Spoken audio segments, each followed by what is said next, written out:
आपका मेरा YouTube channel bio इंथुसिया में। आज का हमारा जो टॉपिक है वो है लिविंग वर्ड्स। इस पे हमारा ये सेकंड वाला लेक्चर है। पहले वाले लेक्चर में हमने देखा था कि हर्बेरियम क्या है, बोटानिकल गार्डन क्या है, जूलॉजिकल पार्क क्या है। ये टॉपिक हमने पहले लेक्चर में देखे थे। उस लेक्चर में मैंने आपको रेडी नोट्स भी प्रोवाइड किए थे। सेकंड वाले लेक्चर में अब हम जूलॉजिकल गार्डन, बायोडाइवर्सिटी पार्क और की देखने वाले हैं। सो फ्रेंड्स, ये टॉपिक स्टार्ट करने से पहले आप मेरा जो चैनल है बायो इंथुसिया, जो आपको बायोलॉजिकल लेक्चर प्रोवाइड करता है, वो चैनल को आप सब्सक्राइब ज़रूर कीजिएगा, क्योंकि जब भी मैं कोई नई वीडियो आपके लिए लेके आऊँ तो उसके नोटिफिकेशन आपको सबसे पहले मिले। So friends, let's start it. जो टॉपिक है फोर्थ वाला वो है जूलॉजिकल गार्डन। अभी देखिए, zoological, zoo means animal, means zoological park is generally known as zoo. मतलब हम जू में जाते हैं, वहाँ हमें बहुत सारे एनिमल देखने को मिलते हैं, तो वो होते हैं zoological gardens. So friends, it's space for interest for common man. देखिए, कॉमन मैन जो है वो जू में जाता है, अपने बच्चों को भी लेके जाता है। सो इसमें कॉमन मैन का इंटरेस्ट हमें देखने को मिलता है। In zoo wild animals are kept in captivity. देखिए, zoo wild animals are kept in captivity, मतलब वाइल्ड एनिमल्स को पिंजरे में रखा जाता है, मतलब कैप्चर करके रखा जाता है। They are protected and care is taken to provide condition similar to their natural habitat. मतलब वो, अगर देखिए अभी जो एनिमल है जो जंगल में रहते हैं, सो उनकी जो नेचुरल हैबिटेट है जंगल में रहने वाली, कुछ तो भी उनको जो खाना लगता है वो उससे जो नेचुरल हैबिटेट है वो प्रोवाइड की जाती है, उसे प्रोटेक्ट भी किया जाता है, केयर की जाती है, और उसकी जो नेचुरल कंडीशन में रहने की उसे आदत है, वो नेचुरल हैबिटेट उसको प्रोवाइड की जाती है। इन जू the naturalist can study the food habits and behaviour of animal. अभी देखिए, फूड हैबिट जो है उसका स्टडी किया जाता है, उसके बिहेवियर का स्टडी किया जाता है, फिर उसको उसकी नेचुरल हैबिटेट प्रोवाइड की जाती है। Then flora, manual, monographs and catalogs are some tools to maintain the biodiversity records। अभी हमें पता है कि जो भी टूल्स होते हैं वो टूल्स हम अभी कंप्यूटराइज हो चुका है, सब ऑनलाइन हो चुका है, तो बहुत सारे टूल्स है जो हमें इंफॉर्मेशन प्रोवाइड करती है एनिमल की या फिर प्लांट्स की। सो ये जो टूल्स है, flora, manuals, monographs, catalogues are the some tools maintain the biodiversity records. Then flora, plants live occurring in particular area, means flora क्या बताता है हमें कि कौन से प्लांट एरिया में, कौन से एरिया में ये एनिमल हमें देखने को मिलेगा। और मैनुअल जो है वो मैनुअल हमें इंफॉर्मेशन प्रोवाइड करता है। Monograph describe any one selected species और ग्रुप। देखिए, जो स्पेसीज हमने सिलेक्ट की है या ग्रुप हमने सिलेक्ट किया है उसको डिस्क्राइब करने का काम जो है मोनोग्राफ करता है। देन की about identification of species found into the particular area. अभी देखिए, पर्टिकुलर एरिया में कौन सी वाली स्पेसीज हमें देखने को मिलने वाली है, ये की में हमें पता चलता है। देखिए, जूलॉजिकल गार्डन में हमें क्या ध्यान में रखना है कि अभी जूलॉजिकल पार्क को हम जू बोलते हैं, ये हमें पता है। क्यों होता है? क्योंकि उसमें कॉमन मैन का इंटरेस्ट होता है। Zoo wild animals are kept into the captivity, captivity में रखा जाता है। उसको कैसे प्रोटेक्ट किया जाता है? Protect or cares are taken provide the condition similar to their natural habitat. Then in zoo the naturalist are can study the food habits and behavior of the animal। then कौन help करता है? Flora है, manual, monographs, catalogues are very useful tools to maintaining the biodiversity records. देखिए, flora में क्या मिलता है?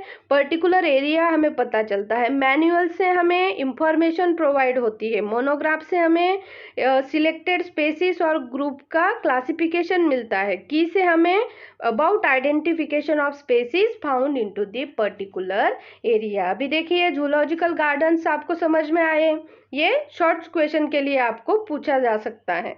Then biodiversity park, it is an ecological assemblage of species that form self sustaining communities on degraded। अभी देखिए, biodiversity क्या होती है, जो बहुत सारी एक स्पेसीज की हमें बहुत सारी स्पेसीज देखने को मिलते हैं उसे हम कहते हैं बायोडाइवर्सिटी।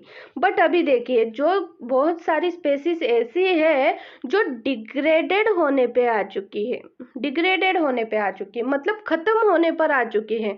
सो ये खत्म होने वाली स्पेसीज को जनरेट करने के लिए हमें बायोडाइवर्सिटी पार्क्स लगती है। सो फ्रेंड्स, एग्जाम्पल देखिए, लाते उत्तमराव पाटिल बायोडाइवर्सिटी पार्क महाबलेश्वर, ये जो है ये है बायोडाइवर्सिटी पार्क हमारे जो राष्ट्र में आता है। Then this park is based model for conservation of natural diversity in landscape. देखिए मतलब एरियाज में जो लैंडस्केप होते हैं उसमें जो बायोडाइवर्सिटी का कंजर्वेशन है, वो कंजर्वेशन जो है वो महाबलेश्वर के लाते उत्तमराव पाटिल बायोडाइवर्सिटी पार्क गुरेगांव में किया जाता है। Then systematic classification of living organism is helpful in understanding the interrelationship between the species or maintain harmony and the plant earth study to diversity is a must. मतलब जो species की inter relationship है वो उसे study करने के लिए भी बायोडाइवर्सिटी इज वेरी मस्ट होती है, इम्पॉर्टेंट होती है। The leading botanist SP Agarkar was born in November 1884 in Malvan, Maharashtra. He explored the biodiversity into the Western Ghat. मतलब वेस्टर्न घाट में कौन सी वाली बायोडाइवर्सिटी हमने देखने को मिलती है उसका एक्सप्लोर जो है वो एसपी अगारकर सर ने किया है। He was born in November 1884 in Malvan. Okay friends, biodiversity park मतलब जो स्पेसीज का डिग्रेडेशन होने पर आ चुका है उससे लाइव करने के लिए हमें जो लगता है वो होता है बायोडाइवर्सिटी पार्क। और लाते Uttamrao Patil biodiversity park Gureghar in Mahabaleshwar is very important for the biodiversity. Then the leading botanist S.P. Agarkar was born in November 1884 in Malvan, Maharashtra. He explored the biodiversity of Western Ghat. Then friends अभी देखिए 6 वाला topic है वो है की में क्या देखने को मिलता है। Key is taxonomical tools use for classification of plant and animal. देखिए की का क्या यूज है, it is taxonomical tools use for classification of plant and animal. Means key is based on contrasting character. Contrasting means different in colour. Okay मतलब जो different character एक जो species के हमें देखने को मिलता है, मतलब एक स्पेसिफिक कैरेक्टर ऐसा होगा जो सबसे अलग होगा तो वो कॉन्ट्रास्टिंग कैरेक्टर इस की में हमें देखने को मिलता है। Then one of the contrasting character is accepted and others are rejected. मतलब जो डिफरेंट वाला कैरेक्टर है उससे लिया जाएगा, लेकिन अदर वाले जो कैरेक्टर है जो सेम है उसे रिजेक्ट किया जाएगा। The statement in key is called as lead. देखिए ये सीईटी के लिए आपको पूछा जाने वाला क्वेश्चन हो सकता है कि statement of in key is called as lead. Normally the key is analytical tools into the nature. मतलब एनालिटिकल कैलकुलेशन करने के लिए, एनालिटिकल कैरेक्टर स्टडी करने के लिए हमें की जरूरत होती है। समझ में आया? Key is taxonomical tools use for classification of plant and animals. इस key is based on contrasting character. One of the contrasting character is accepted and others are rejected. Then the statement in key is called as lead. Normally the key is analytical tools into the nature. इतना समझ में आया friends? कौन से topic देखे?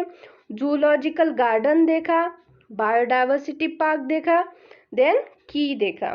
So friends ये बहुत ही important topic थे जो हमने पढ़े लिविंग वर्ल्ड्स में से।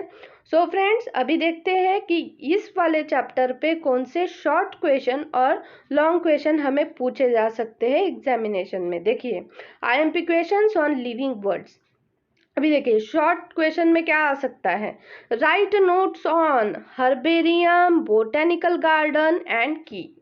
मतलब हर्बेरियम पूछा जा सकता है नोट्स में, बोटेनिकल गार्डन पे नोट्स पूछी जा सकती है और की पे नोट्स पूछी जा सकती है। ये पूछा जा सकता है 3 मार्क्स के लिए या फिर 2 मार्क्स के लिए। अभी देखिए long question, explain zoological park, क्योंकि अभी जूलॉजिकल पार्क में गवर्नमेंट बहुत ज़्यादा ध्यान दे रही है, इसलिए वो क्वेश्चन आ सकता है।